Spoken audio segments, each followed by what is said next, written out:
Chapter 2 of Elizabeth looks at why there were so few Catholics in Elizabeth's kingdom by 1603. It's largely focusing on religion. So this picture shows a scene that is completely imaginary but is based on truth. So everybody who's pictured in the painting was alive at different times, 40 real people together. Never all actually gathered like this, but everyone in the painting was a Catholic martyr.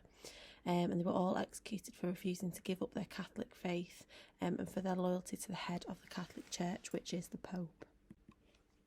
So let's have a look at Elizabeth's laws and English Catholics from 1580 to 1603. So there's been a bit of a roller coaster of religion really under the Tudors, with Henry VIII changing England from being Catholic into Protestant with the Reformation. Edward VI, his son, who was next in line to the throne, was Protestant. Mary I was then a very strict Catholic, so the country is then changing again, and is changing again under Elizabeth I, who is Protestant. So you can see that this is a huge change that's taken place from Mary to Elizabeth. The whole religion of the country is changing. So sort of because of this, two laws have governed and controlled religion since the start of Elizabeth's reign to try and bring some control and make sure that the country would be Protestant under Elizabeth. So we've got the Act of Uniformity, all worship should be the same, everyone attends, I suppose say church each week and follow the Book of Common Prayer.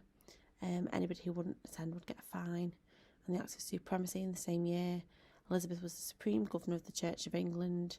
So at the head of the Catholic Church you had the Pope, and anybody who said that he was the head of the church was a traitor, and at the head of the Protestant Church was the monarch, was Elizabeth.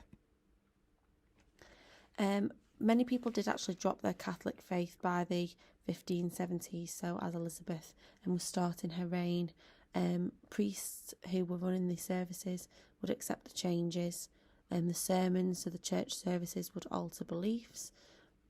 Very few people could afford the fine, so sort of had no choice but to attend church, and marriages and baptisms followed the Protestant prayer book. So here we have different types of resistance. Resistance was building from 1580. The Elizabeth and her government weren't just going to sit quietly and wait for the Catholics to stop. So we have the Conformers. They dropped the Catholic faith and they became Protestant, so they conformed and followed the rules, avoiding financial costs of fines. We have the Church Papists, so they attended Protestant church services, so they didn't just conform to the rules. However, they did keep some Catholic beliefs, so again they avoided financial costs, but they hoped that the country would return to Catholicism with Mary Queen of Scots. The recusants refused to attend Protestant services. They were often very wealthy, so they could afford the fines, and they kept Catholic beliefs and loyalty to the Pope. They often arranged their own services. And the plotters, there were very few plotters. There were never sort of more than 200 plotters, and they refused to attend church. They were loyal to Catholic beliefs, but they were a lot more extreme because they believed that Elizabeth was not the rightful queen, since she was excommunicated by the Pope in 1570, so she was kicked out of the Catholic Church. And she wasn't prepared to wait. The plotters, weren't prepared for Elizabeth to just die. They wanted to replace her with the Catholic Queen of Scotland, Mary Queen of Scots. So an example of a recusant was Thomas Tresham. He was a very wealthy Catholic gentleman from a gentry family, and he became a Catholic who refused to attend church. So again, recusants were very wealthy because they had to be able to pay fines, and the number of recusants was beginning to rise. So because the number of recusants was beginning to rise, Elizabeth and her government decided to introduce controls and acts to try and stop this. So in 1581, they raised fines for recusancy in the Act of Persuasions. People who refused to pay fines could be imprisoned, and anybody who tried to persuade a Protestant to become Catholic was guilty of treason. So as previously mentioned, only the wealthiest could pay the fines, such as Thomas Tresham. He was arrested and went to prison. He was charged with allowing Catholic priests to stay in his home. And over 15 years he was in and out of prison constantly for for sort of paying fines and avoiding going to church. So the government saw priests as the biggest problem. Priests being able to sort of hold sermons that could try and persuade people or allow people to continue with their Catholic beliefs. So in 1585 they introduced the Act Against Priests, and this introduced the death penalty for anyone who offered shelter or help to a Catholic priest. So there was lots of suffering for various different Catholics. So financially, Recusancy Act in 1587, so the land could be taken away. So they're trying to force these very wealthy gentry Catholics into debt so that they have no choice but to conform to the rules. Physical suffering, we've looked at this image of Lady Margaret Clitheroe, who was accused of sheltering priests. She refused to plead guilty or not, so she was pressed as punishment. So you can see in that image that she's been stretched out, she's got a stone underneath her back, and they've got sort of a wooden door or sort of board with various different weights on top of her to crush her, to press her, and she died as her ribcage burst. We've also got the social suffering, the act restraining accusants. Catholics over 16 always had to stay within 5 miles of their home, so it restrains them, it stops them from being able to do things. So let's have a look at the work of English priests. So, as mentioned previously, the Pope Pius V, excommunicated Elizabeth, so sort of removed her from the Catholic Church, and English Catholics, as a result of this, thought that she wasn't the rightful queen. So William Allen saw how English Catholics needed priests to keep the faith. So was an example of someone who he was a priest in exile, and he was extremely important. So they knew that if they were to keep the faith, they needed to worship at Mass, and they needed priests. So seminary priests were young English Catholics who trained abroad. They were told not to convert people, so they led Mass and heard confessions, whereas the Jesuit priests, they were trained to persuade people. So Jesuit priests were arguably a bit more extreme. They were actually trying to get people to become Catholic and deepen their faith, rather than just hold Catholic masses. So the Jesuit priests had direct loyalty to the Pope. The first two to return to England after being in exile were Robert Persons and Edmund Campion, who had to come back in heavy disguise. So as priests started to arrive after being in exile, they obviously sort of had to hide because they weren't welcome, especially if they were trying to convert people to Catholicism. So they stayed in the country houses of gentry families, such as the Treshams. They would hide in priest holes. So these were sort of secret places in the house where they could hide the priests so they wouldn't be caught by the justice of the peace.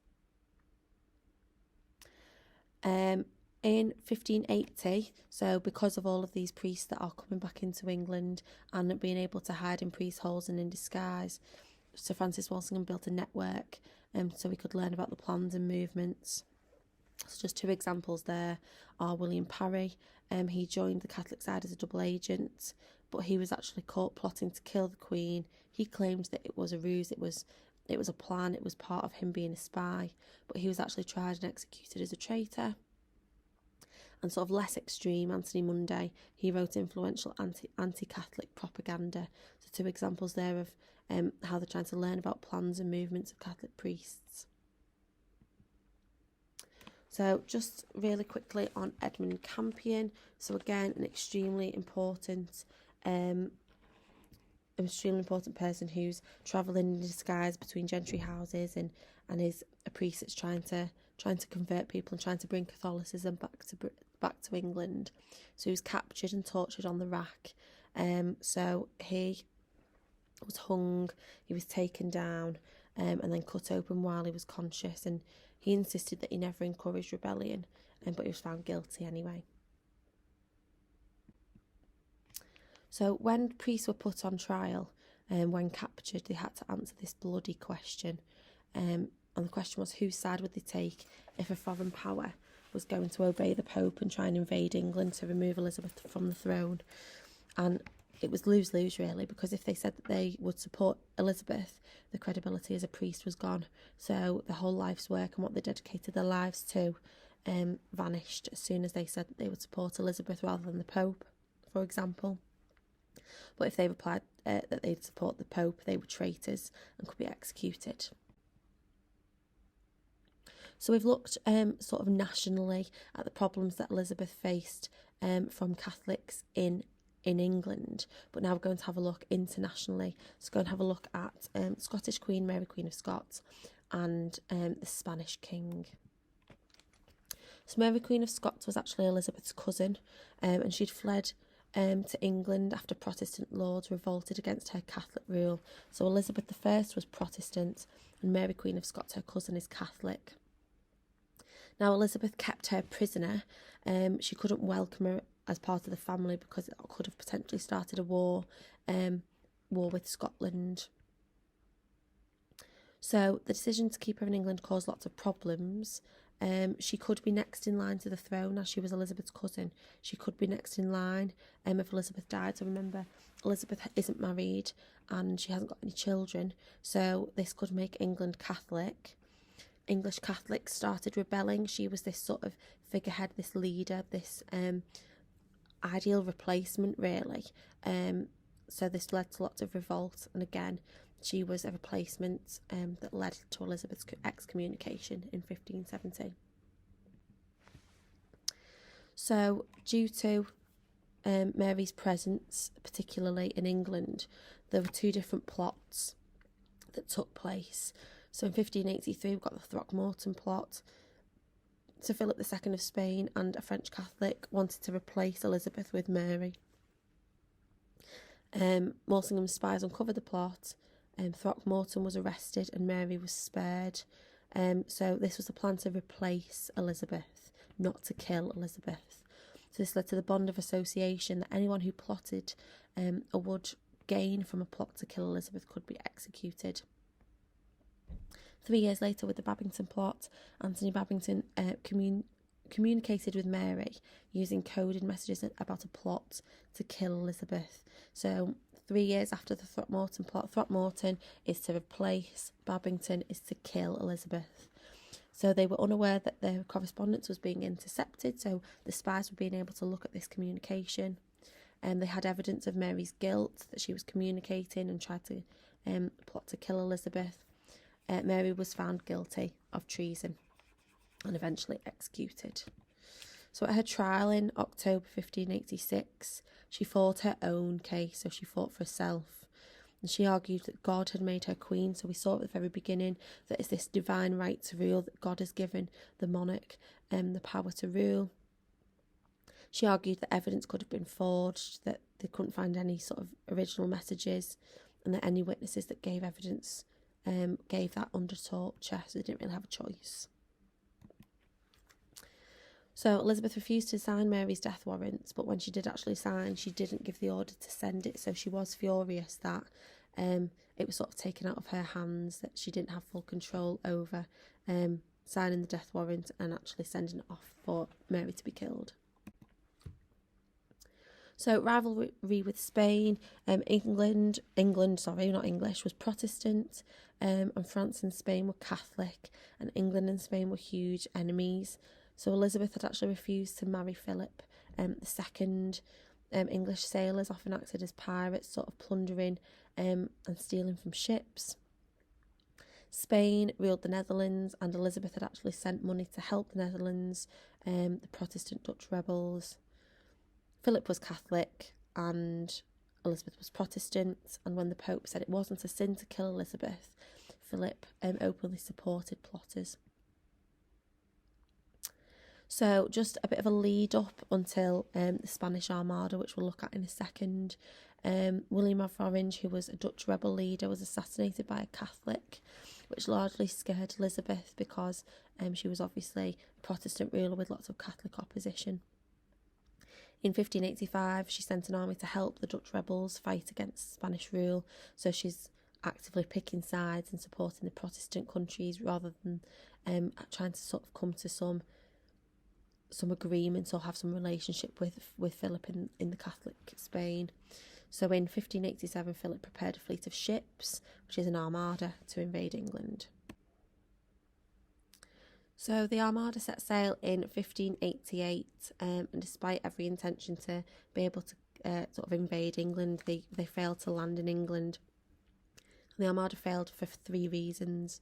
So bad planning, they didn't pick up troops in the Netherlands because of poor communication.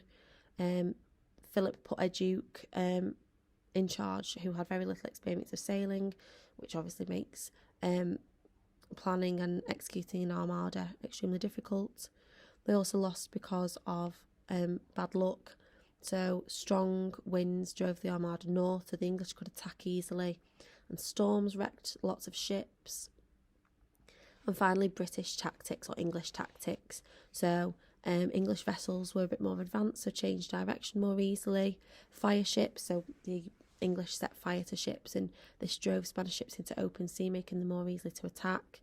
And the English guns were reloaded more quickly. So despite the international threat of Catholicism and the Armada, England were successful, largely due to Spanish failings, bad luck, and successful English tactics.